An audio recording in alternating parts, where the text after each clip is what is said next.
मैं हाफिज़ मोहम्मद यासीन साहब से गुजारिश करता हूँ कि वो आएँ और तिलावत कलाम पाक से इस प्रोग्राम का आगाज़ करें। हाफिज़ मोहम्मद यासीन साहब। अस्सलामु अलैकुम वरहमतुल्लाहि वबरकातुह।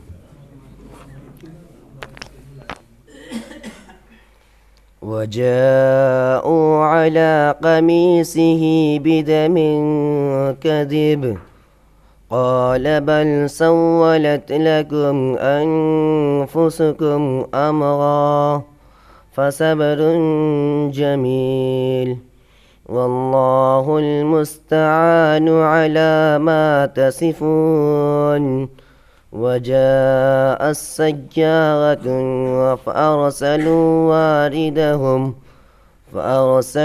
वारिदहुम फअदला दल्वा क़ाल या बुश्रा हाज़ा गुलाम वअशर्रूहु बिज़ाअह वल्लाहु अलीमुम बिमा यअमलून वशरौहु बिथमनिन बख्सिन दराहिम मअदूदह वकानू फीही मिनज़्ज़ाहिदीन।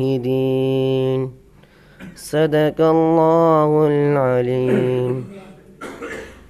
तो शानूर आलम का आप लोग तालियों से इस्तकबाल कीजिए, फिर वो आपका भी इस्तकबाल कीजिए। अस्सलामु अलैकुम। आज के प्रोग्राम की सदारत कर रहे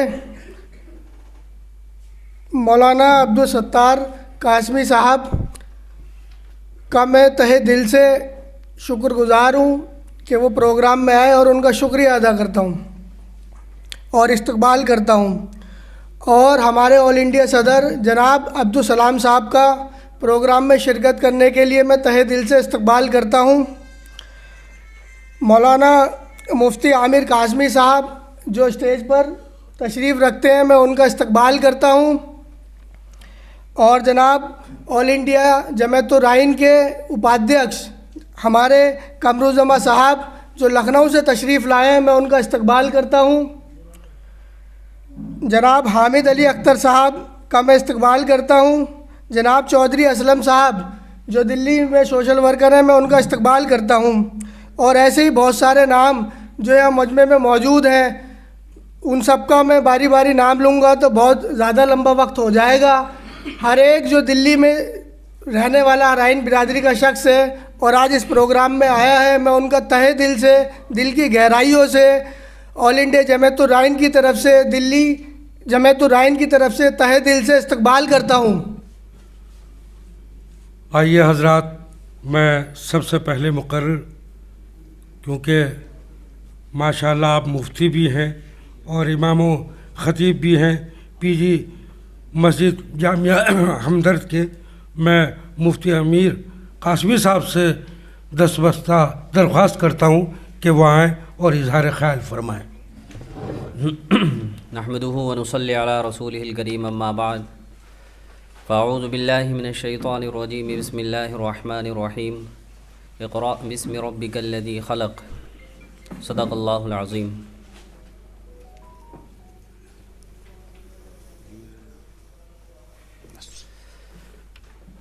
वक़ाल नबी सल्लल्लाहु अलैहि वआलिहि वसल्लम तलबुल इल्मी फ़रीज़तुन अला कुल्लि मुस्लिम व मुस्लिमतिन औ कमा क़ाल अलैहिस्सलातु वस्सलाम। ये कुरान पाक की एक आयत और एक हदीस रसूल सल्लल्लाहु अलैहि वसल्लम आपके सामने तिलावत की है। इसके साथ साथ बहुत सारी मक़ूले, अहादीस मुबारका और तजुर्बात जो फ़ज़ाइल इल्म के अंदर आए हैं, तो उन सब का इहाता तो मुश्किल है, लेकिन जैसे ही हमारे नाज़िम साहब ने इसकी इब्तिदा की है प्रोग्राम की, वो इक़रा से की है। हम सब जानते हैं वही ये अव्वल इक़रा है जिसने पढ़ने की तरफ तवज्जो दिलाई है, और ये प्रोग्राम भी तालीमी बेदारी से मुताल्लिक़ है। तो हमारी जो कोशिश होना चाहिए, बच्चों को ज़ेवर तालीम से आरास्ता करना और तालीम के अंदर कोई फ़र्क ना करना। तालीम सबके लिए ज़रूरी है, बेटा बेटी और दीन और दुनिया, ये बड़ा एक डिफरेंस पैदा कर दिया गया है। हालांकि तालीम तालीम है, जहाँ आपको अल्लाह और रसूल का तारुफ़ हो वो तालीम है। तो हमें, अगर हम इस तरह समझें कि दीन की तालीम और दुनिया की तालीम, तो हमें दोनों को हासिल करना चाहिए। और आज के वक्त में ये बहुत ज़रूरी है कि हम अल्लाह रसूल का तारुफ़ के साथ साथ दुनियावी तकाज़ों के साथ चलने वाले बने। इसके लिए हम कोशिश करें, इज्तिमाई भी, इनफरादी भी, और अपने इलाक़े के अंदर जो बच्चे पढ़ने का शौक़ रखते हैं उनके लिए हमें चाहिए कि स्कॉलरशिप वगैरह का इंतज़ाम करें और उनकी तालीम सिर्फ़ माल की कमी की वजह से नहीं रुकना चाहिए। हमें बहुत ज़्यादा ख़र्च करने की फजीलतें बताई गई हैं, तो हमें चाहे इमदाद के तौर पर या किसी और मद में ख़र्च करना पड़े, हम टैलेंट सर्च करें, उसके लिए हम प्रोग्राम रखें और मुशावरत के साथ जो लोग इस काम से जुड़े हुए हैं या इनके अंदर जज्बा है, तो जो भी जैसा भी कर सकता है वो इखलास के साथ कौम को आगे बढ़ाने की कोशिश करे। उसके लिए चाहे प्रोग्राम करना पड़े, चाहे टैलेंट सर्च के लिए कोई आपको कोई कंपटीशन रखना पड़े, वो आप करिए। और आज का जो वक्त है वो वक्त है, आपके पास हुनर क्या है।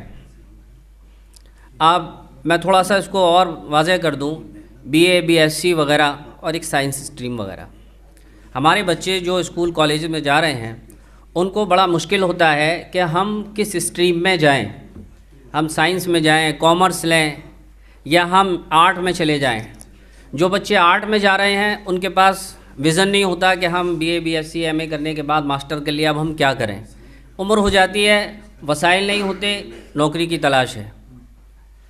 तो हम हाई स्कूल के अंदर ही बच्चों की काउंसलिंग शुरू कर दें, वालिदैन के साथ साथ बच्चों की काउंसलिंग करें, उनको ऐसे कोर्सेज़ की तरफ तवज्जो दिलाएं कि जिससे उनके रोज़गार के मसाइल भी हल हों। छोटे छोटे डिप्लोमे होते हैं, वो करके 2 साल के, 3 साल के या 4 साल का जो डिप्लोमा हो रहा है उसमें अपना एडमिशन ले करके कम वक्त के अंदर आप रोज़गार हासिल करने वाले कोर्स कर सकते हैं, जिससे आपकी फाइनेंशियल पोजीशन भी ठीक हो जाएगी। आपके अंदर और शौक़ है, आप चाहते हैं पढ़ें, तो आप आगे पढ़ भी सकते हैं। डिस्टेंस से पढ़ लें, रेगुलाइज कर लें, जैसे भी मौका हो वो उससे एक्सपर्ट से मशवरा करें।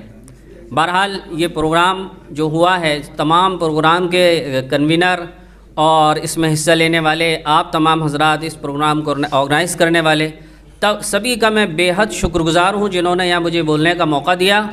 और उसके साथ साथ आप हजरात तशरीफ़ लाए, तो मैं कोशिश ये करूँगा कि आप हजरात भी अपने तौर पर, इनफरादी तौर पर ये कोशिश कर लें कि हम 2 बच्चों को तालीम में हिस्सेदार बनाएंगे।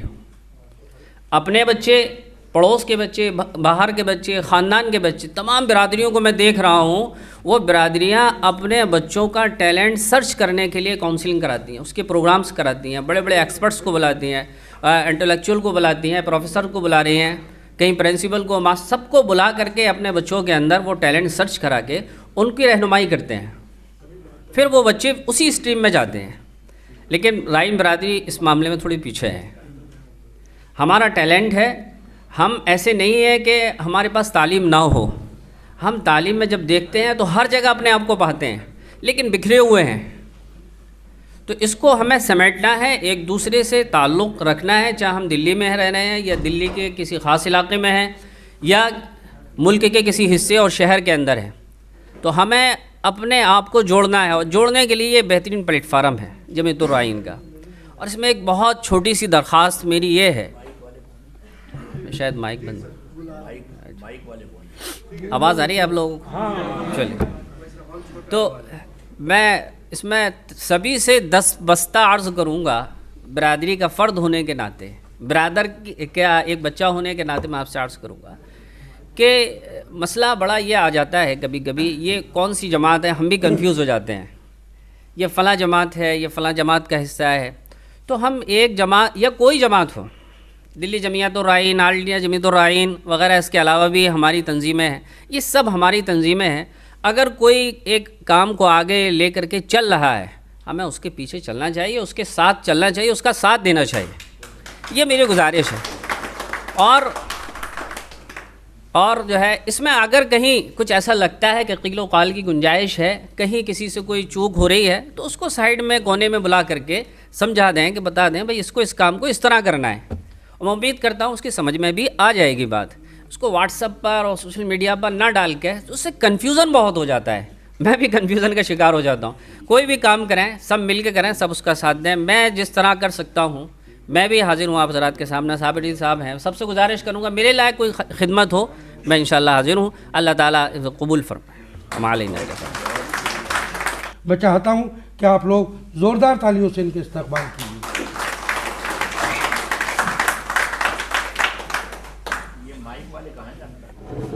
हाल छोटा है, पहुँच रही है। अस्सलाम वालेकुम। मेरा ख्याल है आवाज़ काफ़ी होगी, वहाँ तक पहुँच जाएगी आवाज़? ठीक है।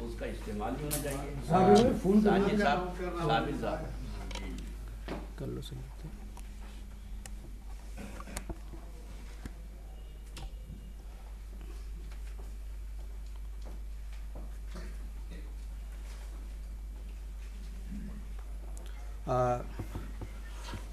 सदर जलसा की इजाज़त से मैं बात शुरू करना चाहूँगा।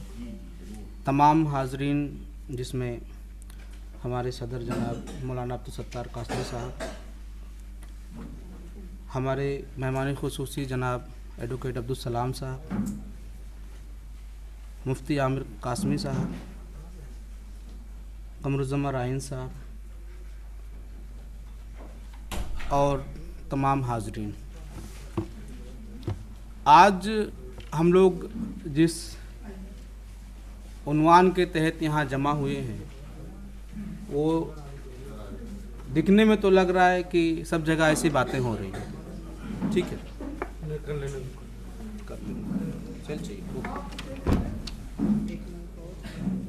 तालीमी व समाजी बेदारी है ना, हम सब लोग इसमें अपना हिस्सा दे रहे हैं, बढ़ चढ़कर इसमें काम करने की कोशिश कर रहे हैं। चाहे हम अपने बच्चों को पढ़ाने के लिए कोशिश कर रहे हों, या अपने घर वालों को पढ़ाने के लिए, या फैमिली मेम्बर्स, रिलेटिव्स, किसी भी तरह से इसमें हम सब लोग काम कर रहे हैं और सब लोगों के यहाँ बच्चे पढ़ रहे हैं, इसमें कोई दो राय नहीं है कि नहीं।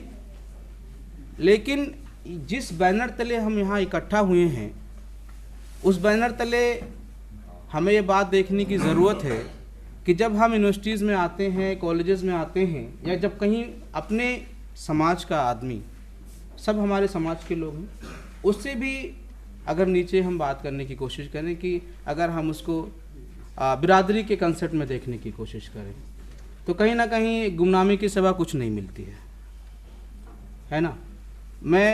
मुझे बिल्कुल नहीं मालूम था कि हमारे इतने सारे अहबाब हैं जो यूनिवर्सिटियों में, कॉलेजों में, या डिफरेंट पोस्ट पे काम कर रहे हैं और ये इस तरह से काम कर रहे हैं। साबिर भाई यहाँ पर हैं, जो इत्तेफाक से मेरे रिलेटिव्स भी हैं दूर के, जिनकी वजह से मैं आप सबसे रूशनास हुआ, रूबरू हुआ, जिन्होंने मुझे मिलाया। पहले तो शानूर साहब से मुलाकात हुई, पिछले साल जो प्रोग्राम यहाँ पे उर्दू के नाम पे एक प्रोग्राम हुआ था, जिसमें हम सब मिले थे। उसके बाद से एक जो ख्वाहिश होती है, जब हम देखते हैं दूसरे लोगों को कि वो अपनी कमेटियाँ हैं उनकी, वो अपने बच्चों को प्रोत्साहित करते हैं, उनको स्कॉलरशिप देते हैं, या माली या मशवराती तौर पे जब कभी भी उन्हें ज़रूरत होती है उनकी रहनुमाई करने की कोशिश करते हैं। इस मामले में हम लोग शायद अभी यकजा नहीं हो पाए हैं, जिस पे हमें यकजा होने की ज़रूरत है। पैसा कभी मैटर नहीं करता है, ना कभी पैसे की कमी राह में आए लगेगी। जब हम किसी भी मकसद के लिए नेक दिली और खुलूस के साथ खड़े होंगे, तो अल्लाह ताला गैब से उसके लिए असबाब मुहैया कर देगा। ठीक है, तो मैं ज़्यादा बात नहीं करूँगा, मैं बस ये कहूँगा कि भाई हम सब काम कर रहे हैं, और हम काम तो कर रहे हैं, लेकिन अलग अलग वेज में काम कर रहे हैं, है ना। हम ऐसे हैं, ये उंगलियां देखना 5 समतों में बिखरी हुई हैं। हमें क्या करना है, उंगलियों को इकट्ठा करना है, एक सिमत में जाना है, यानी हम जमात में आ जाएं। है कि नहीं, यदुल्लाहि अलल जमा, अल्लाह का हाथ भी जमात करे। तो जब हम सब लोग इकट्ठा होंगे तो हमारी ताकत भी इकट्ठा हो जाएगी और तालीमी तौर पे हमारी जो कोशिशें हैं वो रंग लाएंगे। इन्हीं सब बातों के साथ मैं यही कहूँगा कि भाई तालीम के लिए फ़ोकस करिए। जिस कौम के लिए कहा गया कि तलबुल इल्म फरीज़तुन अला कुल्ले मुस्लिमिन व मुस्लिमा, उसी कौम ने पढ़ाई को छोड़ दिया, है ना। जिस कौम में ये कहा गया कि नज़ाफ़तु निस्फुल ईमान, हमने उसको भी छोड़ दिया। अब चाहे वो सफाई मन की हो चाहे तन की हो, जब हमारा मन साफ होगा या जब हमारा तन साफ होगा तो मन की सफाई भी हो जाएगी। जो बिखराव की बात है ना, जब हमारा मन सही हो जाएगा तो जो बिखराव है वो भी हमारा ख़त्म हो जाएगा और हम एक जगह एकजुट होकर के पूरी ताकत के साथ अपने समाज के लोगों के लिए काम किया। मैं प्रतापगढ़ में रहा हूँ, 3.5 साल मैंने गवर्नमेंट राजकीय में मैंने पहले जॉब किया। वहाँ मुझे इससे पहले किसी भी कास्ट के बेसिस पे किसी भी कम्युनिटी के बारे में नहीं पता था। वहाँ पे मैंने देखा मौर्य बंधुत्व क्लब, एक कमेटी थी उनकी, मौर्य जो समाज है, मौर्य बंधुत्व क्लब, उनके कई सारे काम थे, शादी कराने से लेकर के तालीमी वज़ाइफ, कंपटीशंस और तैयारियों के लिए मौका प्रोवाइड करने। तो अगर वो लोग कर सकते हैं जहाँ पे इतने एकजुटता की बात नहीं कही गई है, जमात की बात जिनके धर्म में नहीं है, तो जिनके जमात में धर्म की बात कही गई है, तालीम की बात कही गई है और सफाई की बात कही गई, तो हम क्यों नहीं कर सकते भाई। बस ज़रूरत है हमें सच्चे मन की, खुलूस की, और ऐसा खुलूस जिसमें हमें किसी जाहो मर्तबा की ज़रूरत ना हो। अगर हम किसी भी काम को शुरू करने से पहले अपने लिए पोस्ट का इंतखाब कर लेंगे ना, तो वो काम वहीं रह जाएगा। तो हमें बेलौस होकर काम करना पड़ेगा। अपना काम करिए, सब लोग अपना काम करिए, अपने बच्चों की तालीमी तरक्की के लिए काम करिए और थोड़ा थोड़ा सा टाइम निकाल करके समाज के जो पिछड़े अफराद हैं उनकी तालीम के लिए काम करिए। ज़्यादा ज़रूरत नहीं है एफर्ट करने की, थोड़ा थोड़ा, क्या बोलते हैं कि राई राई मिला करके पहाड़ बन जाएगा, है ना। अगर हम एक एक बूंद मिलाएंगे तो समंदर बन सकता है। कोशिश करिए और अल्लाह ताला उसमें कामयाबी देगा जब हम इकट्ठा होंगे तब, क्योंकि फरमाया भी गया यदुल्लाहि अलल जमा, अगर हम जमात में होंगे, इकट्ठा होंगे तो फ़ायदा मिलेगा। और हमारे साहब हैं, मुफ्ती साहब बात करेंगे अभी, और डॉक्टर असलम साहब हैं हमारे तजुर्बाकार लोग, जो बातें करेंगे। मैं तो छोटा सा बच्चा हूँ एक तरह से, बहुत सारे लोग, आप लोग उम्र में मुझसे बहुत बड़े हैं, शायद मैं कुछ बड़ी बातें भी कह गया हूँगा। ये सब के लिए भाई अगर किसी को बुरा लगे तो माजरत। इन सब बातों के साथ मैं अपनी बात ख़त्म करता हूँ। अस्सलाम वालेकुम। मैं सदर मोहतरम की इजाज़त से कहना चाहता हूँ,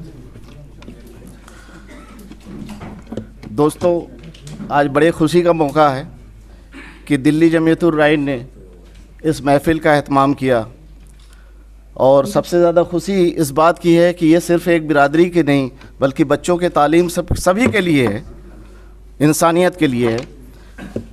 तालीम की ज़रूरत सिर्फ़ हमारी बिरादरी को नहीं बल्कि इंसानियत, पूरी इंसानियत के लिए है।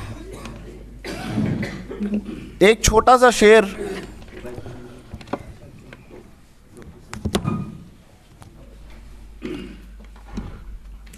जो इस पूरे जो आपकी मुहिम है तालीम से रिलेटेड, इसको दर्शाती है। परिंदों को नहीं मिलती कोई तालीम उड़ानों की, परिंदों को नहीं मिलती कोई तालीम उड़ानों की, वो खुद तय करते हैं मंजिलें आसमानों की। हम क्यों नहीं अपने माशरे में ऐसी चीज़ पैदा कर पाए? बहुत लेट हैं हम लोग, लेकिन फिर भी अभी उम्मीद की किरण बाकी है। बहुत कुछ कर सकते हैं, बहुत कुछ कर भी चुके हैं, लेकिन माशरे में आम नहीं है। हम में से बहुत से पढ़े लिखे लोग दूर दूर बैठे हुए हैं, बड़े बड़े पोस्टों पे हैं, लेकिन अपने को जाहिर नहीं करते कि हम कौन हैं। सबसे बड़ी कमी तो हमारे अंदर यही है, ख़ास तौर से हमारे राइन बिरादरी की। कहीं से हम कमी नहीं है, किसी चीज़ में हम कम नहीं हैं, अपने को कमतर समझते हैं। यही हमारी सबसे बड़ी कमज़ोरी और सबसे बड़ी कमी है, जो हिंदुस्तान में सबसे बड़ी कौम होने के बावजूद ना तो सरकारी महकमे में, ना तालीम में, ना किसी और जगह अपनी एक पहचान बना पाए। अल्हम्दुलिल्लाह हम चाहे तो सब कुछ कर सकते हैं, बशर्ते अपने माशरे में एक माहौल पैदा करने की ज़रूरत है। हम रोज़मर्रा की ज़िंदगी में अपने देखें, सुबह जिसके घर का माहौल जैसा होगा उसके बच्चे वैसे ही होंगे। हम में से कितने लोग हैं जो सुबह 4 बजे 5 बजे उठते हैं और कितने लोग जो है 10 बजे तक सोते हैं? आप खुद तय करिए। आप अगर जो सुबह 5 बजे उठ करके नमाज पढ़ते हैं तो आपके घर का माहौल आने वाला कल ऐसा ही होगा जैसा आप बनाएंगे। आज का जो माहौल है उसके जिम्मेदार हम हैं, दूसरे को नहीं कह सकते। इसलिए हम अपनी बहुत छोटी तकरीर में यही कहना चाहेंगे कि जैसा आप अपने को बनाएंगे वैसा आपके बच्चे वैसे बनेंगे।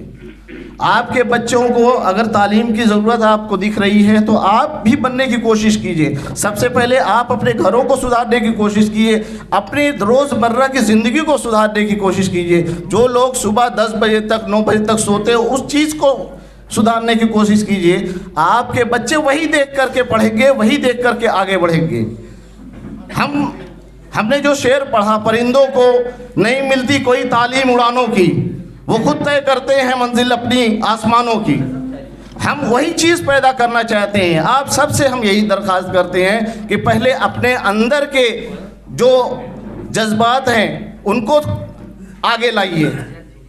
कोई तंजीम भी अगर आपके काम कर रही है, कोई भी, जैसे दिल्ली जमीयत-उर-रहमान ने एक बहुत बड़ा कदम उठाया है इस तालीम के सिलसिले में, ये कॉन्फ्रेंस की, ऐसे छोटे छोटे कॉन्फ्रेंस बहुत होने चाहिए। इसको छोटा छोटे से ही बड़ा होता है। इनकी मदद करने की ज़रूरत है, इनका साथ देने की ज़रूरत है, एक ज़हती की ज़रूरत है, एक दूसरे के टांग खींचने की ज़रूरत नहीं है। अगर कोई इख्तलाफात आप दोनों के बीच हैं, आपके बीच किसी के बीच हैं, तो उसे दूर करके एक दूसरे का साथ देने की ज़रूरत है। नहीं सामने आते दूर से सपोर्ट कीजिए, लफ्ज़ों से सपोर्ट कीजिए, लेकिन एक दूसरे का टांग ना खींचिए, पाँव ना खींचिए, उसको कमज़ोर ना कीजिए। इसके ज़रिए हो सकता है किसी बच्चों का फ़ायदा हो जाए, आप जो कर रहे हैं हो सकता है उसके ज़रिए किसी को फ़ायदा हो जाए। एक दूसरे के, जैसे भाई ने कहा कि किसी को करने की ज़रूरत नहीं, सबका साथ देने की, एक दूसरे के साथ की ज़रूरत है, बेहद ज़रूरी है। और इसी के साथ मैं अपनी बात ख़त्म करता हूँ, वक्त बहुत कम है। अस्सलाम वालेकुम।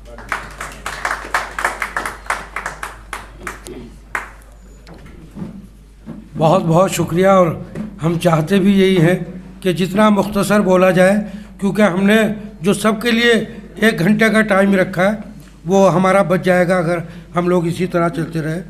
आइए, कमरुज़्ज़मा साहब से आप लोग सब लोग वाकिफ़ हैं, ऑल इंडिया वाइस प्रेसिडेंट हैं जमीयत के। मैं उनसे दरख्वास्त करता हूँ कि वो आएँ और मुख्तसरन ही अपना पैगाम आप लोगों तक पहुँचाएँ। कमरुज़्ज़मा साहब, तालियां बजाते रहिए ताकि ये महसूस हो कि आप लोग भी हरकत में। अस्सलाम वालेकुम। हमारे चेयरपर्सन मोहतरम मौलाना अब्दुल सत्तार साहब, हमारे चीफ गेस्ट अब्दुल सलाम साहब, ऑल इंडिया जमीयत-उर-रहमान के प्रेसिडेंट हैं। चल रहा है वो, थोड़ा सा आगे। अच्छा, आ गया। मुफ्ती आमिर काज़मी साहब, चौधरी मोहम्मद असलम साहब, मोहम्मद अबरार आलम साहब, हामिद अली अख्तर साहब, साजिद भाई साहब, शकील भाई साहब और जितने भी हजरात हैं हमारे, सब ने जो ये मिलकर ये काम किया है, ये एक बहुत बड़ा काम है। चूँकि और जगह तो काम दिल्ली हो रहा था, लेकिन दिल्ली के अंदर ये एक ऐसा मौका है कि जो पहली जमीयत कायम हो रही है और इतने लोग दानिशवर इकट्ठा हुए हैं। हर मीटिंग में इतने दानिशवर लोग नहीं आते, हमारे मौलाना साहब हैं, मुफ्ती साहब हैं, हमारे लिए बड़ी फ़ख्र की बात है ये कि ऐसी ऐसी हस्तियाँ हमारे बीच में मौजूद हैं। हमारे जामिया मिलिया के प्रोफेसर, रीडर, इंजीनियरिंग डिपार्टमेंट के लोग हैं सब।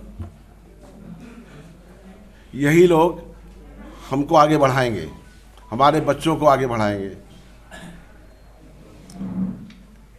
और मैं ये कहना चाहूँगा कि हमें सबको मिलजुल कर एक साथ रहना है, एक दूसरे की टांग नहीं खींचनी है, काम करना है। और ये जो पहल हुई है यहाँ पर दिल्ली में, शकील भाई ने बड़ी मेहनत की है और साजिद भाई ने बड़ी मेहनत की है। अल्लाह इनकी मेहनत को कबूल फरमाए, आमीन। अस्सलाम वालेकुम। जी अस्सलाम वालेकुम। मैं सारे भाइयों का, मेरी बेटी हैं, ये 2 आई हैं, एक सुप्रीम कोर्ट में 10 साल से प्रैक्टिस है, एडवोकेट हैं, सीनियर एडवोकेट, और ये टेक्सटाइल में डायरेक्टर हैं। एक बच्ची हमारी, ये माशाअल्लाह बहुत हाईली क्वालिफाइड हैं। हमारी बिरादरी में किसी चीज़ की कमी नहीं है। हमारे सलाम साहब, हमारे सदर जो हैं, ये अल्लाह का बहुत बड़ा करम है कि इन्होंने जो है जितना भी आज हो रहा है, इनकी ईमानदारी, ऑनेस्टी जो है आज हम सब के बीच रंग लाया है। नॉट डैट यहाँ पूरे इंडिया में ये जब आए हमारे पास, हमारे घर पे, तो मैं इसलिए सबका नाम नहीं ले रहा हूँ। आप सब जो है हमारे जो है मेहमान हैं, हमारे भाई हैं, मैं सबको दिल से मोहब्बत करता हूँ और सबको मेरा सलाम। तो सत्तार साहब 2006 में जब मैं मिनिस्टर का ओएसडी था, उस टाइम में ये हमसे आकर के मिले थे। और इसके बाद इन्होंने अभी राजस्थान में कई मस्जिद, पंजाब में जितने गैर मुस्लिम हैं, सब बोले कि ये मस्जिद आपकी है, ये आपकी जगह है, इसको कैप्चर कीजिए। तो हमारे पास बहुत हस्ती हैं, शमशाद भाई और ये लोग जो लखनऊ से आए हैं, ये सब लोग हमारे बहुत काबिल एहतराम हैं। और बड़ी खुशी की बात है, इतना मैं नहीं बोलूँगा, बस एक ही चीज़ है, इल्म बरदर जहाँ बल के हर इंसान लाजिमस्त, अगर इल्म न सुदे इंसान जानवर सुदे। इंसान इल्म के बिना जो है वो जानवर है। इल्म जो है वो 2 तरह का है, एक तो जाहिल भी है लेकिन उसके पास सलाहियत बहुत है, वो माँ बाप की कदर करता है। एक बीटेक और एमटेक लड़का है, वो अपने माँ बाप को कोई इज्जत नहीं करता है।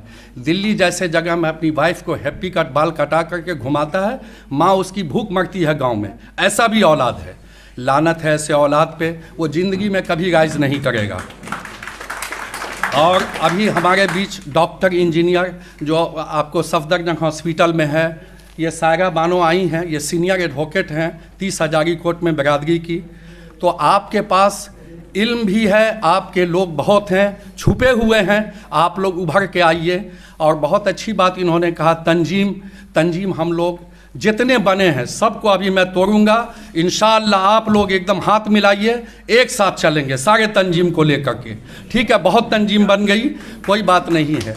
और सारे तंजीम को हम चाहते हैं कि हमारे अब्दुल सलाम साहब, जो इनका विचार है, इन्होंने कहा कि शकील साहब, हम जब आते थे 6-7 क्लास में, तो यहाँ जो है दिल्ली के अंदर में हमारा यहाँ रुकने का जगह था, बिरादरी का हॉस्टल वगैरह सब था, सब ख़त्म हो गया। अभी मैंने एक जिंदा किया है। असलम साहब खड़े हो जाइए। ये असलम साहब को अभी मैंने एडहॉक कमेटी में इनको बनाया है, अभी जनरल सेक्रेटरी। इन्होंने रूम दिया है, कंप्यूटर दिया है, और ये 1-2 फ्लैट इन्होंने मकान बिरादरी के लिए डोनेट कर दिया। और ये कहे हैं कि जितने बीमार लोग आएंगे यहाँ सबका मैं इलाज करवाऊंगा। और बिरादरी के जितने लोग हैं, कोई गेहूं देंगे, कोई चावल देंगे। बिरादरी का लड़का जो हमारा गांव घर में जो जिसकी औकात नहीं है, बेचारा नहीं पढ़ सकता है, बकरी चराएगा, उसको पकड़ के लाइए, सब लोग गोद लेंगे। जितने पढ़े लिखे लोग हैं जो जॉब करते हैं, हर आदमी 1-1 बच्चे को गोद ले। अगर आप अपने ही बच्चे के बारे में सोचिएगा तो जन्नत नहीं मिलेगा। एक चीज़ हमेशा ख्याल रखिए कि अपने अंदर जो वक्त बच गया है, ये कोरोना देखिए कितने लोग ख़त्म हो गए, जवान 22 साल 20 साल का लड़का। ज़िंदगी जो है, लाइफ जो है, what is life? Life is gift of God, खुदा की दी हुई नेमत है। इस नेमत को एंजॉय कीजिए। हम नाम लेकर के बड़े बड़े वो नहीं जानना चाहते हैं, हमको काम वाला आदमी चाहिए। इंशाअल्लाह सब लोग जितने लोग हैं, ये अनीस राय बरेली से आए, महताब आए, जैस से आए, जहाँ बुजुर्गों की मज़ार है, सब लोग आए। मैंने बहुत लोगों को रोका कि मत आइए, मेरा हॉल का स्ट्रेंथ छोटा है, अभी इंशाअल्लाह बड़ा प्रोग्राम करेंगे। और अभी जो देश के अंदर चल रहा है जो हमारा कि जो है दलित मुस्लिम, इंशाअल्लाह हम लोग सब चीज़ में हिस्सेदारी लेंगे, लेकिन पहले सब लोग यूनाइट होइएगा तभी हम कुछ कर सकते हैं। और बस खुद ही को कर बुलंद वाली जो है, इसी को बुलंद कीजिए। बिरादरी का 2-4 बच्चे को अगर आप अपने पढ़ा दिया, उसको अच्छा बना दिया, उसको मोटिवेट किया, इसी का नाम जन्नत है। खुदा के यहाँ एक क्वेश्चन रहेगा, तुमने गैरों के लिए क्या किया, दूसरों के लिए क्या किया। एक क्वेश्चन ये है, जो बिरादरी के लिए मरिएगा वही आपका जो है वो सदका जारिया रहेगा। अस्सलाम वालेकुम।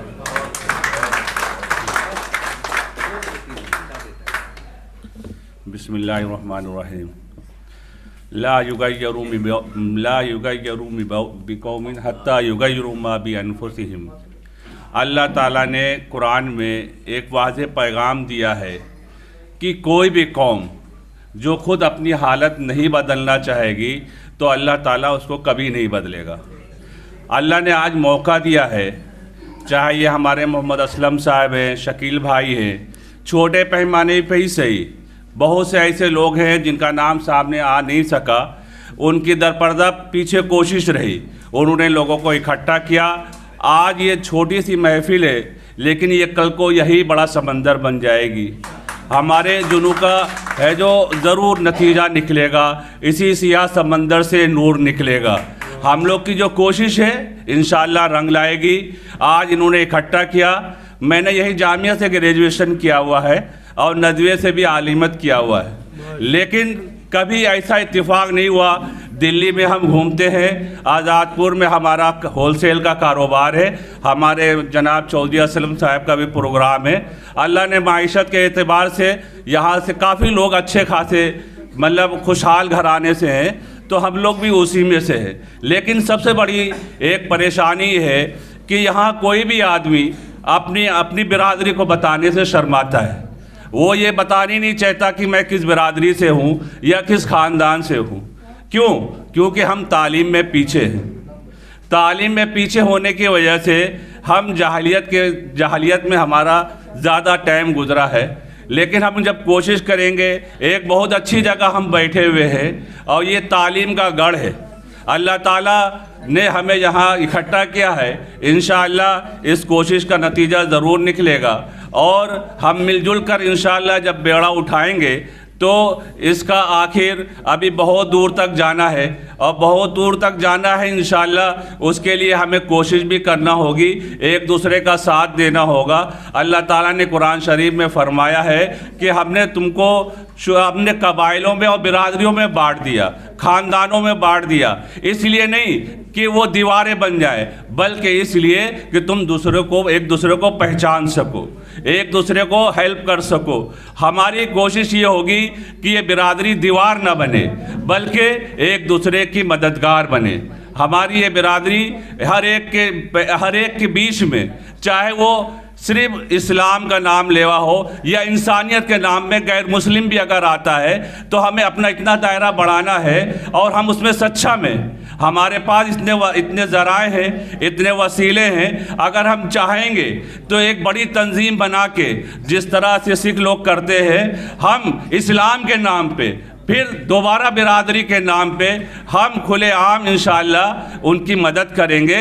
और सबसे बड़े हज़रत मोहम्मद सल्लल्लाहु अलैहि वसल्लम का जो इंसानियत का मैसेज है, वो हम बिरादरी से बढ़ा के पूरे हिंदुस्तान में इंशाअल्लाह उसको लागू करने की कोशिश करेंगे। ये हमारा अज़्म होगा, ये हमारा इरादा होगा और यही हमारा मोटिव होगा।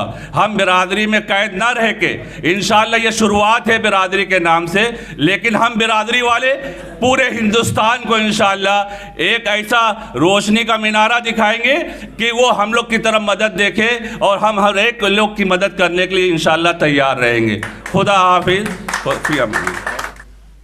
आइए, मैं चूँकि उसके बाद और लोगों को तो बोलना है, लेकिन जो जमीयत-उर-रहमान के ऑल इंडिया प्रेसिडेंट हैं और बहुत मेहनतें हैं उनकी, बहुत कोशिशें हैं और ये अभी शुरुआत है। वो ये कह सकते हैं कि अंजाम उसके हाथ है, आगाज़ करके देख, भीगे हुए परों से ही परवाज़ करके देख। एडवोकेट अब्दुल सलाम साहब को जितनी तालियां आप लोग बजा सकते हो उन्हें। अस्सलामु अलैकुम वरहमतुल्लाहि वबरकातुहू। नहमदुहु व नसल्ली अला रसूलिल करीम, अम्मा बाद। ऑल इंडिया जमीयत-उर-रहमान को कायम हुए 1 सदी से ज़ायद हो चुका। कुछ मकासद को हासिल करने के लिए तंजीम कायम की गई थी। नंबर 1 तो तालीमी बेदारी था, आपसी इत्तेहाद व इत्तेफाक था, और एक अहम चीज़ जो थी वो मुआशरे की इस्लाह था। गैर इस्लामी रसूमात को दूर करना था। ये तो हम नहीं कह सकते कि हम सब मामलों में पूरी तरह कामयाब हुए, लेकिन तालीम के मामले में बहरहाल पूरी तरह तो नहीं, लेकिन कुछ हद तक उसके असरात जो इस तहरीक ने चलाया उसका असर आज दिखाई दे रहा है पूरे हिंदुस्तान में। एक खातिर ख्वाह तादाद आला तालीम याफ्ता लोगों के हमारे बीच अब नज़र आ रही है।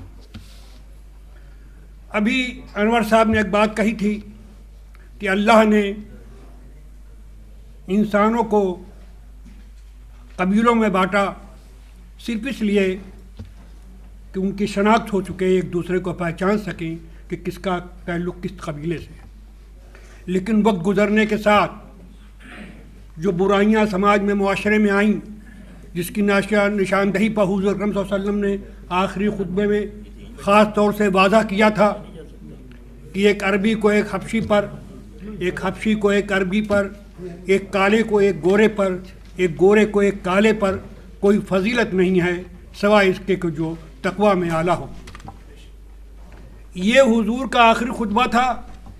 जाहिर सी बात है उसमें दूरअंदेशी थी कि शायद हमारी कौम में, हमारी मिल्लत में कुछ ऐसा वक्त आने वाला हो कि इस तरह का तफरका पैदा हो जाएगा, और हुआ। जो लोग दुनिया के हालात पर नज़र रखते हैं, बहुत ही बड़ी बड़ी ट्रेजडी हमारे सामने है। सूडान में बियाफ्रा एक इलाका जहाँ अरबीउन नस्ल मुसलमानों ने हबशीउन नस्ल मुसलमानों की तकरीबन 1.5 से 2 लाख सिर्फ मासूम बच्चों का कत्ल किया। किसने? अरबीउन नस्ल मुसलमान ने हबशीउन नस्ल मुसलमान का। क्यों? क्योंकि हम उस हुजूर के अपने फरमान से दूर हो गए थे। हिंदुस्तान के पस मंज़र में देखें तो जो बात आई कि आज इतने ज़माने की हुकूमत के बाद भी हम अक़लियत में हैं, कोई कमी रही होगी, शायद वो किरदार की ही कमी थी। बजाय हम आके यहाँ हिंदुस्तान में एक वादा पैगाम, खुसूसी तौर से मसावात का पैगाम लेकर के आए थे, इंसानों की बराबरी का पैगाम। अगर एक जुमले में कोई बात इस्लाम के बारे में दुनिया में कही जाती है तो यही कही जाती कि इस्लाम ने सबसे पहले मसावात का दर्स दिया। लेकिन हिंदुस्तान में हम इसका शिकार हो गए। मनुवादियों के नज़रिए से हम मुतासिर हो गए, बजाय हम उनको मुतासिर करते हम उनके नज़रियात से मुतासिर हो गए। मुझे याद है कि 1978 में रांची में एक कॉन्फ्रेंस हुई थी, डॉक्टर जगजीवन राम आए थे। उसने कहा ये कि मनुवादी ऐसा जर्म है, ऐसा जरसुमा है कि इसने इस्लाम के मानने वालों के बीच घुस करके भी इस तरह के जरासीम पैदा कर दिए। और हिंदुस्तान के हालात में मुसलमानों में 2 तबका पैदा हो गया, अशराफ का और रजीलों का। उनको रजील कहा गया, जलील कहा गया, पसमानदा, जो साफ लफ्ज़ में पसमानदा कहा गया, ये तबका पैदा हो गया। कुछ लोगों ने अपने को बरतर समझना शुरू कर दिया, जबकि इस्लाम में मसावात का मसला है, बराबर है।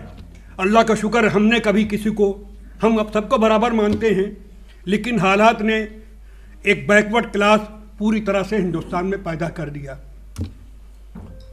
हिंदुस्तान की आज़ादी के बाद रिजर्वेशन की बात आई, डॉक्टर अंबेडकर ने दलितों के रिजर्वेशन का मंसूबा पेश किया। उस वक्त हमारे सो कॉल्ड लीडर, नाम नहीं लूँगा, बड़े बड़े नाम हैं, बड़ी बड़ी हस्तियां हैं, उन्होंने उसकी मुखालफत की। जब उन्होंने दलितों के रिजर्वेशन की बात की थी तो मजहबी बुनियाद पर नहीं थी, बल्कि ये था कि जितने भी दलित हैं उनको रिजर्वेशन दिया जाएगा। उस वक्त के सो कॉल्ड लीडर्स ने मुखालफत की कि मुसलमानों में सब बराबर हैं। ज़बानी लिहाज से उन्होंने कहा कि सब बराबर हैं, और उन्होंने कहा कि नहीं, मुसलमानों का रिजर्वेशन नहीं चाहिए। नतीजा ये हुआ कि कॉन्स्टिट्यूशन के अंदर एक अनकॉन्स्टिट्यूशनल बात आ गई कि रिजर्वेशन सिर्फ उनको मिलेगा जो हिंदू हैं। ये चीज़ आ गई, और एक दलित अगर कन्वर्ट होकर मुसलमान होता है तो उसका रिजर्वेशन नहीं मिलेगा। तो एक बड़ी तादाद दलित मुसलमानों की, जिनकी हालत पसमानदा मुसलमानों से ज़्यादा बदतर है, उनको रिजर्वेशन नहीं मिला। हिंदू की बुनियाद पर रिजर्वेशन दे दिया। ये तफरीक हुई, और इसमें कोताही हमारे उस वक्त के सो कॉल्ड लीडर्स की थी, नाम नहीं लूँगा। बाद में एक कालेकर कमीशन बना था जिसने बैकवर्ड क्लास को रिजर्वेशन देने की बात की। उसमें भी हिंदू व मुसलमान दोनों बैकवर्ड शामिल किए गए थे, वो लागू नहीं हो पाया। बाद में मंडल कमीशन बना, मंडल कमीशन ने बैकवर्ड क्लासेस को रिजर्वेशन देने की बात की। उसमें हिंदू और मुसलमान बिरादरियां दोनों शामिल की गईं, और दलित मुसलमानों को भी उसी बैकवर्ड की लिस्ट में शामिल कर दिया गया। अगर इन दलित मुसलमानों का रिजर्वेशन उन दलित हिंदुओं के साथ होता तो इस पर प्रेशर कम होता 27% में। अब ये 27% रिजर्वेशन हो गया। जिनको याद होगा, हम अपने मोहसिनों को भूल जाते हैं, याद नहीं रखते। वीपी सिंह ने बहरहाल, मंडल कमीशन तो इंदिरा गांधी के वक्त में मन करा गया था, वो फाइल धूल खा रही थी, चाहे जो भी वजूहात रही हों। वीपी सिंह ने पहली बार 27% रिजर्वेशन बैकवर्ड क्लासेस के लिए लागू कर दिया। अब उसमें मसला था कि बैकवर्ड क्लासेस की लिस्ट में कौन लोग हों। आप समझ रहे हैं कि क्या राइन बिरादरी अपने आप उस बैकवर्ड क्लास की लिस्ट में आ गई थी? ऐसा नहीं है। बहुत से लोग, आपकी बिरादरी के लोग भी, हम लोग भी, उस वक्त मैं बहुत कम उम्र था, लेकिन बीपी मंडल के साथ मैं भी पीछे पीछे पूरा आधा हिंदुस्तान घूमा, सिर्फ इस उसमें कि राइन बिरादरी भी उस लिस्ट में शामिल हो जाए। और लोगों ने भी जद्दोजहद की। उस वक्त लफ्ज़ कुंजड़े के नाम से शामिल थी, बाद में जद्दोजहद हुई। रामनेश यादव मुख्यमंत्री था उस वक्त, उनसे मिल करके कोशिश करके जमीतुर राइन ने एक कोशिश की कि साहब कुंजड़ा के आगे अथवा राइन जोड़ा जाए, एक मुहज़्ज़म नाम आ जाए, तो वो जुड़ गया। और हम लोगों ने सिर्फ अपना ही काम नहीं किया। बैकवर्ड क्लास कमीशन में इत्तेफाक से मेंबर हमारे गोरखपुर के अशफाक साहब MP जो सांसद थे उस ज़माने में, वो भी उसके मेंबर थे। बहुत करीबी ताल्लुकात थे मेरे, तो हम लोगों ने कोशिश करके तमाम दूसरी बिरादरियों के नाम भी जो जोड़वाए, जैसे दुनिया बिरादरी में मंसूरी जोड़वाया, और 9 बिरादरी थी उनको सलमानी जोड़वाई। सब लोगों ने खुद, हमने कोशिश की है इसके लिए, अपना काम नहीं किया, उनका भी काम किया। बहरहाल अब बात सिर्फ ये है कि 2 लिस्ट है कि बैकवर्ड क्लास का 27% रिजर्वेशन, उसमें हिंदू मुसलमान दोनों शामिल हैं। 2 तरह की लिस्ट होती है, सेंट्रल गवर्नमेंट की लिस्ट अलग है और स्टेट लेवल की लिस्ट अलग है। अब आपका काम सिर्फ ये है कि आप तालीम हासिल करें, बैकवर्ड क्लास का सर्टिफिकेट लें और इस रिजर्वेशन का फ़ायदा उठाएं। हमको चूंकि आपने कह दिया कि कम टाइम है तो मैं बाद में बोलूँगा, मैं इस वक्त चला जाता हूँ, इसलिए कि मैं तो ऑर्गेनाइजेशन की बात भी यहाँ करूँगा, तालीमी बात लोग कर रहे हैं। हम तो चूँकि ऑर्गेनाइजेशन की बात है और जो मसला ऑर्गेनाइजेशन जो काम कर रहा है वो मुझे करना है, वो बताना है आपके बीच। तो 2 मसले हम लोग उठाते हैं हमेशा। रेजोल्यूशन पास करते हैं, 2 मीटिंग में रेजोल्यूशन भी पास किया जाता है और रेजोल्यूशन गवर्नमेंट को भेजा जाता है, वरना आप बैठ के मीटिंग करते रहिए। रेजोल्यूशन बना के भेजना ज़रूर है गवर्नमेंट को। तो एक मुतालबा तो हम लोग हमेशा ये करते हैं कि इस पर डॉक्टर एजाज साहब बिहार को एक जद्दोजहद भी करते रहे, उन्होंने सुप्रीम कोर्ट में एक रिट भी दाखिल कर रखी है के साथ दलित मुसलमानों को भी दलित हिंदुओं के साथ शामिल किया जाए और मज़हब की बुनियाद पर तफरीक ना किया जाए, ये चीज़ अनकॉन्स्टिट्यूशनल है। वो लड़ाई लड़ रहे हैं। हम भी मुतालबा करते हैं कि दलित बिरादरियों को जो मुसलमानों की हैं उनको भी रिजर्वेशन में ले दिया जाए। और दूसरा मसला हमारे साथ है कि जो 27% रिजर्वेशन में है उसमें से मुसलमान बैकवर्ड क्लासेज मुश्किल से 1 या 2% सहूलत पाते हैं, क्योंकि मुकाबले से बहुत सारी स्टेट में जैसे यूपी में भी रूलिंग पार्टी में बैकवर्ड क्लास के लोग आ जाते हैं, तो वो 27% में मैक्सिमम हिस्सा अपने नाम कर लेते हैं। हमेशा हमारा मुतालबा रहा है कि बैकवर्ड क्लास की लिस्ट में 9 कुछ % मुस्लिम बैकवर्ड का हिस्सा बनता है, तो कम से कम 10% रिजर्वेशन मुस्लिम बैकवर्ड का अलहदा कर दिया जाए। ये हम मुतालबा आज 20 साल से हमेशा रेजोल्यूशन पास करके हुकूमत को भेजते रहे हैं, और इस इजलास से फिर हम हुकूमत से मुतालबा करते हैं कि जो बैकवर्ड क्लास की 27% की लिस्ट है उसमें मुस्लिम बैकवर्ड क्लास का 10% अलग कर दिया जाए। अब एक साजिश भी चलती है, उस साजिश से आपको बाखबर रहना है, क्योंकि एक पूरे हिंदुस्तान में बड़ा बड़ा कैंपेन चला कि मुसलमानों का रिजर्वेशन किया जाए, जबकि ये 27% रिजर्वेशन में मुस्लिम बैकवर्ड क्लास शामिल थे। और जब मुस्लिम का रिजर्वेशन अलग से किया जाएगा तो ये 27% के बैकवर्ड रिजर्व लोग बाहर कर दिए जाएंगे। हमारा मुतालबा हमेशा रहा है, जिसमें एजाज अहमद अंसारी साहब जो बैकवर्ड क्लास का मूवमेंट चलाते थे, वो एक बात कहते थे कि भाई आप अपर क्लास का रिजर्वेशन मुसलमानों का और हिंदुओं का भी कर दीजिए, लेकिन जो हमारा रिजर्व कंपार्टमेंट है इसके अंदर प्लीज़ आप दूसरे को शामिल ना कीजिए, हमको अलग रहने दीजिए। तो इस पर खैर गवर्नमेंट ने कर दिया, अपर क्लास का रिजर्वेशन किया है, उसमें हिंदू और मुस्लिम दोनों शामिल हैं, वो कर लिया गवर्नमेंट ने। वरना बड़े बड़े इजलास पूरे हिंदुस्तान में हुए हैं, और गोरखपुर में बहुत बड़ा इजलास हुआ ऑल इंडिया लेवल का मुसलमानों को रिजर्वेशन करने का, और हमारे बिरादरी के लोग इतने कम अकल हैं कि सारा उस जलसे का अपने पैर में कुल्हाड़ी मारने का सारा काम खुद किया, क्योंकि वहाँ का एक आदमी जो डॉक्टर अजीज अहमद के नाम से कहलाता है चला गया मंडी में, सारा पैसा हमारी बिरादरी ने खर्च किया। हाँ, पूरे इजलास का खर्चा हमारा, किस बात के लिए? अपने पैर पर कुल्हाड़ी मारने के लिए। किसी ने मुझसे नहीं पूछा, तो ये कमी है, जानते ही नहीं, क्योंकि उनको पता ही नहीं था कि मुस्लिम बैकवर्ड क्लास में हमारी बिरादरी शामिल है, और जब जनरल रिजर्वेशन हो जाएगा मुसलमान का, और ये हो भी नहीं सकता था, क्योंकि बहुत जगह ये आपने देखा होगा बहुत सी सियासी पार्टियों ने अपने बायलॉज में मुस्लिम रिजर्वेशन की बात की, लेकिन जहाँ भी लागू किया उसको सुप्रीम कोर्ट और हाई कोर्ट ने अनकॉन्स्टिट्यूशनल डिक्लेयर किया। आंध्रा में भी लागू हुआ था, अनकॉन्स्टिट्यूशनल डिक्लेयर होकर वो ख़त्म हुआ।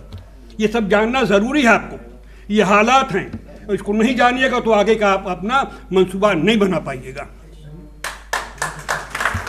अब ये रही हमारी उसकी बात। अब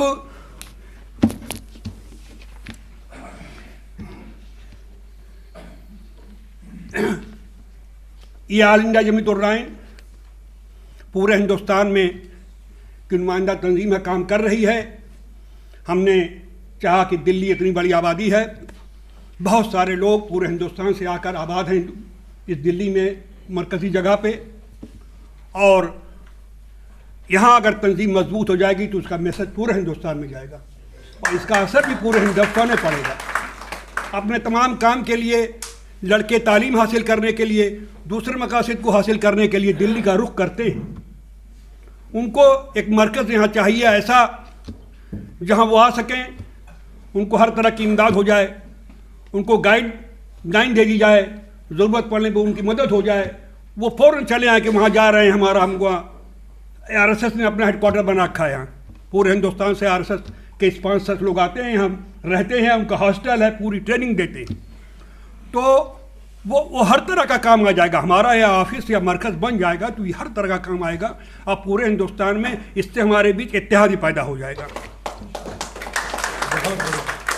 कि सर पर हमारे कितने बुजुर्गों का हाथ है, सर पर हमारे कितने बुजुर्गों का हाथ है, सूरज समझ रहा है कोई साहिबा नहीं। जोरदार तालियों से आप लोग। तो हज़रत उस्मान गनी रज़ी अल्लाह तआला अन्हु जब खलीफा बनाए गए तो हर खलीफा का एक दस्तूर था और जो आज भी चला आ रहा है कि वो कौम को एड्रेस करता था। सदर बनने के बाद कौम के नाम, मुल्क के अवाम के नाम एक एड्रेस, एक खिताब। तो हजरत उस्मान गनी रजी अल्लाह ताला अन्हो मिंबर पर चढ़े और जहां हजरत उमर बैठते थे उससे निचली वाली सीढ़ी पर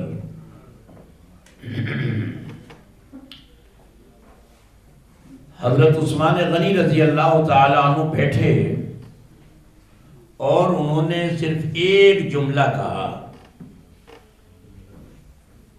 कि अंतुम, पहली बात तो ये कही उन्होंने कि देखो मुझसे पहले जो खलीफा बनाए गए वो पहले होमवर्क करके आते थे, तैयारी करके आते थे और मुझे बना दिया गया। और उसके बाद उन्होंने एक जुमला कहा, सिर्फ एक सेंटेंस, कि अंतुम इला अमीन फ़आल अहवजु इलैकुम मिन अमीन कव्वाल। ये कहा और बैठ गए। और इस सेंटेंस के माना ये है कि तकरीर घंटों की होती रहे, ठीक है, एक तकरीर हो जाएगी बहुत फर्राटेदार, लेकिन तुम्हें जो जरूरत है मुकर्रिर से ज्यादा, तकरीर करने वाले से ज्यादा तुम्हें जरूरत है एक्टिव खलीफा की, काम करने वाले की।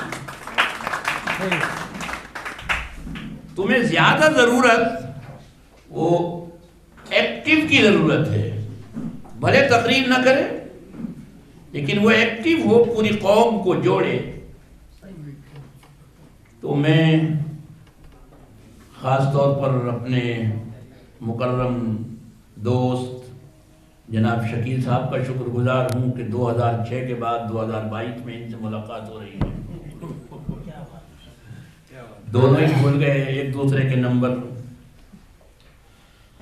बड़ी चाहत थी इनकी उस वक्त भी 2006 में कि बिरादरी को जोड़ा जाए, कुछ कोशिशें भी हुई। तो देखिए कोशिशें कुछ लोगों की नजर आती हैं। यह इमारत है और हर इमारत, वो चाहे ताजमहल हो, लाल किला हो, कुतुब मीनार हो, जामे मस्जिद हो, कोई सी भी, आपका घर हो, मेरा घर हो, छोटा घर हो, बड़ा घर हो, उसकी दीवारें नजर आती हैं। उस पे जो भी रंग और रोगन और जो चीज़ें, उसको जो डेकोरेशन है वो सब नजर आता है। और हर आदमी कहता भाई माशाल्लाह बहुत उम्दा घर है, भाई बहुत उम्दा घर है। भाई क्या कहने, माशाल्लाह बहुत अच्छा मकान बनाया आपने, बहुत अच्छी इमारत है, लाल किला, जामे मस्जिद, क्या कहने। ये जिस इमारत में हम यहाँ बैठे हैं, क्या कहने साहब इस इमारत के। लेकिन कुछ ईंटें वो हैं जो इन दीवारों के नीचे दबी हुई हैं, जो नजर नहीं आ रही है, लेकिन उन्हीं पर पूरी इमारत कायम है। पूरी इमारत उन्हीं पे कायम है। अगर हर ईंट ये तय कर ले और इसरार करे कि मुझे जाहिर कीजिए, मुझे जाहिर होना है, मुझे सदारत के मकाम पर और मुझे निज़ामत के मकाम पर, और मुझे इस मकाम पर लाया जाए कि हर आने वाला वो अगर बिहार से आ रहा है तो देखे, और जनाब अगर बंगाल से आ रहा है तो देखे, और लखनऊ से आ रहा है तो देखे। अगर हर ईद ये इसरार करे तो एक इमारत नहीं बन सकती।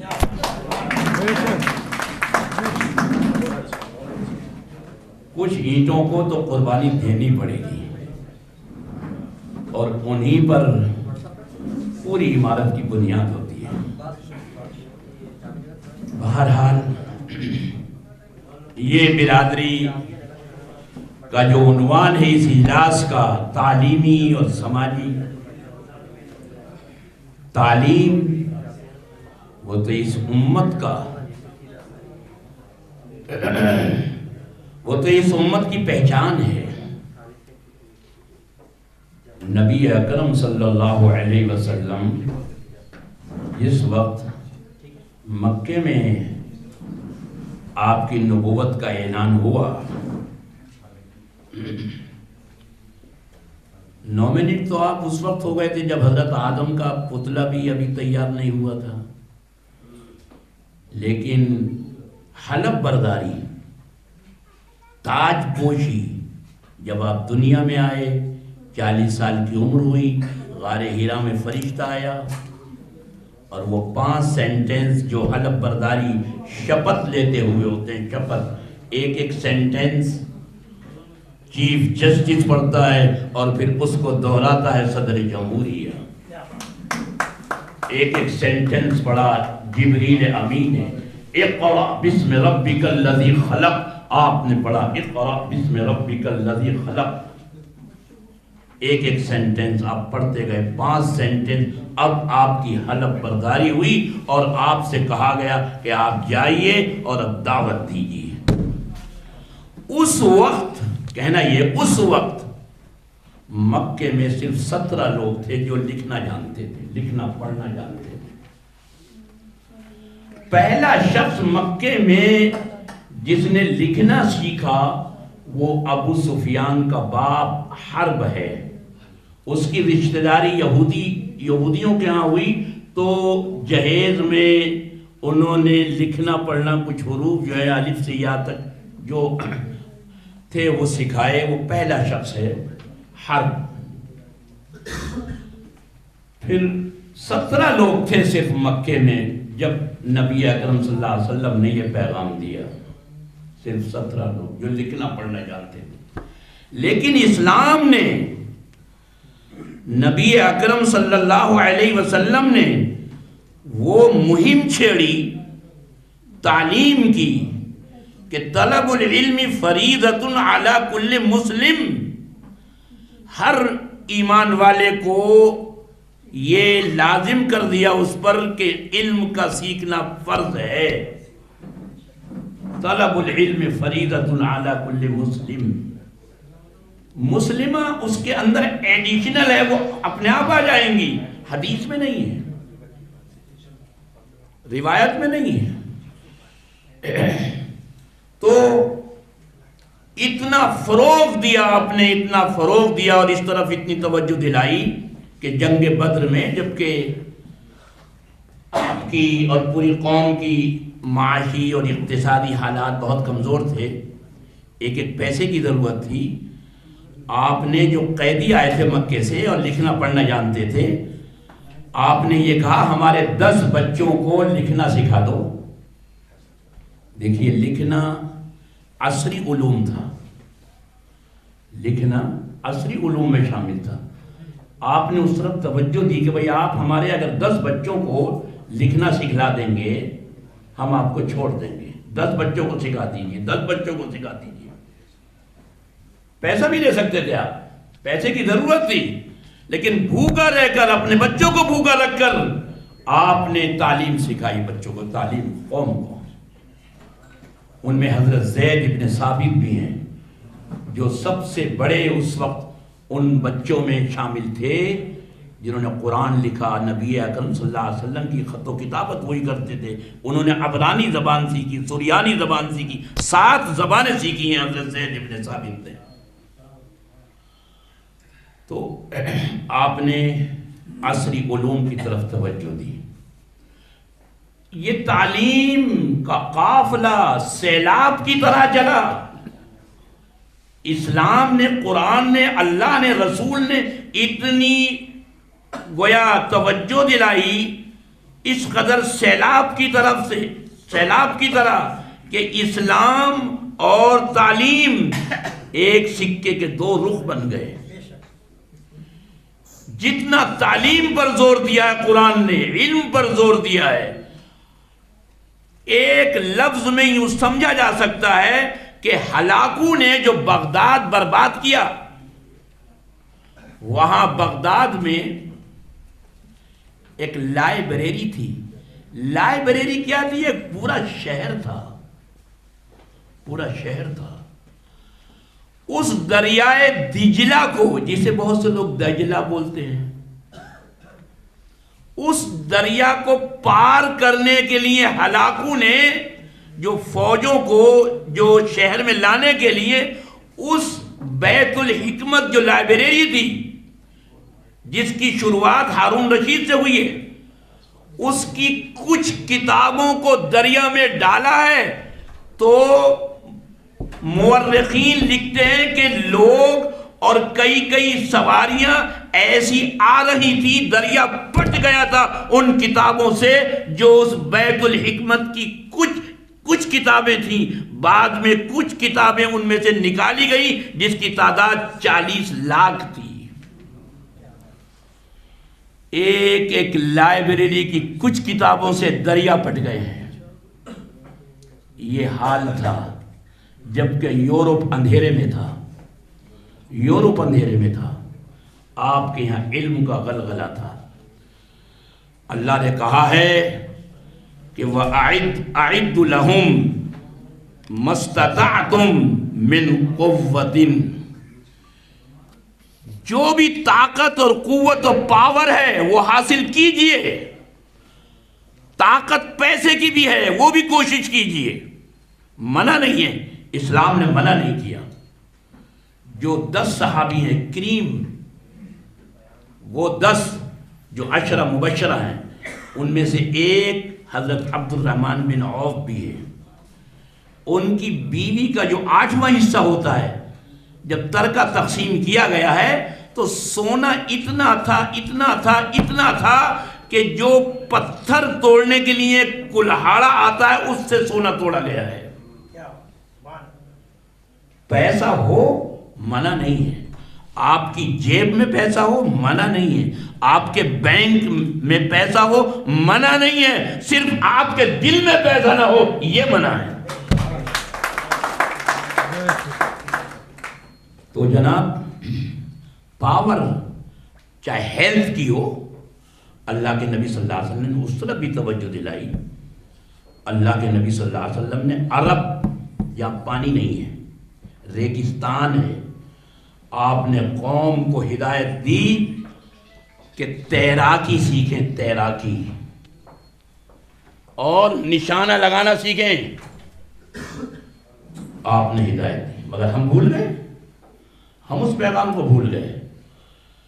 अल्लाह के नबी सल्लल्लाहु अलैहि वसल्लम ने इल्म पर कितना जोर दिया। आपने खुद फरमाया कि इन्नमा बुइस्तु मुअल्लिमा, मुझे तो बनाकर भेजा ही गया है, मुअल्लिम बनाकर भेजा गया है।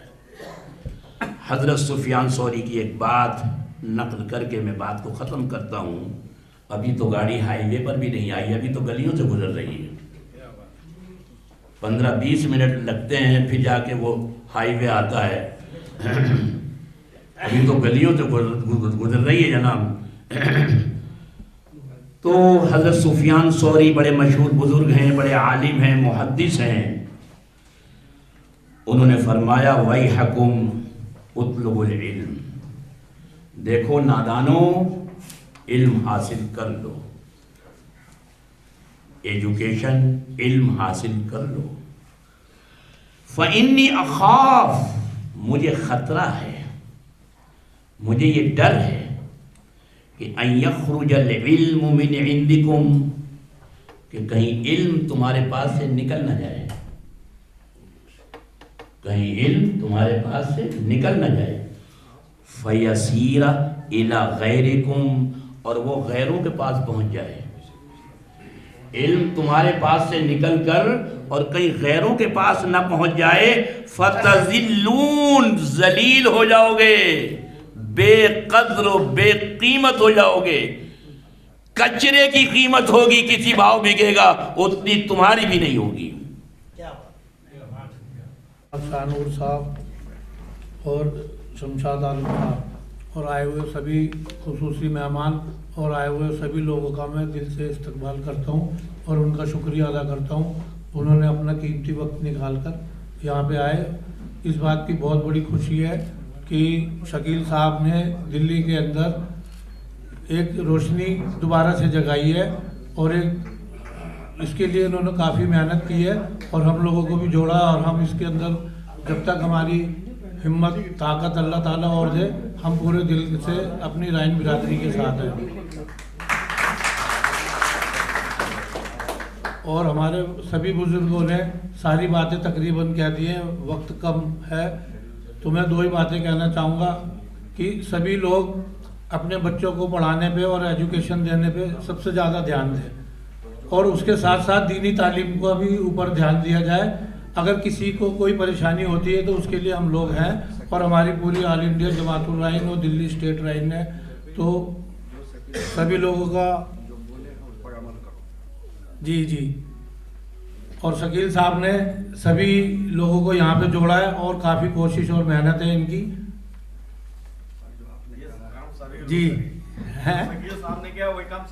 नहीं, एक ऐसा होता है ना, पता तो सबको है, लेकिन लोग जो ना अवेयरनेस नहीं आती है, चुप रहते हैं। अगर कोई रोशनी जलाने वाला होता तो एक चिराग से कई चिराग चलते चले जाते हैं। तो हमें उम्मीद है कि आप सभी लोगों के दिल में ये चिराग जले रहने चाहिए, और जो लोग नहीं कर पा रहे हैं इस काम को वो भी आगे आए जी। और कुछ कहना है? और एक चीज़ और रह गई है कि अब सभी लोग ना अपने नाम के आगे राइन जरूर लगाएं, जिससे पता चले कि ये सब अपनी बिरादरी के लोग हैं, पड़ोस में रहते हुए भी पता नहीं चलता कि ये लोग कौन है। बस इसी बात के साथ मैं इसको ख़त्म करता हूँ, और आए हुए सभी मेहमानों का तहे दिल से शुक्रगुजार और इस्तकबाल है। आपने जो बोला है मकान देंगे, सब चीज़ देंगे, सबके बीच आप अपने से भी बोल दीजिए। नहीं, वो आपने बोल दिया, मैं अपने मुंह से नहीं बोल चलिए ठीक है, शुक्रिया। इनका सब लोग इस्तकबाल करें, ये बहुत जिंदा दिली का सबूत दिए हैं। इनके लिए हम लोग जो है दुआ करें कि अल्लाह इनको और दे, ताकि और कौम के लिए करते रहें।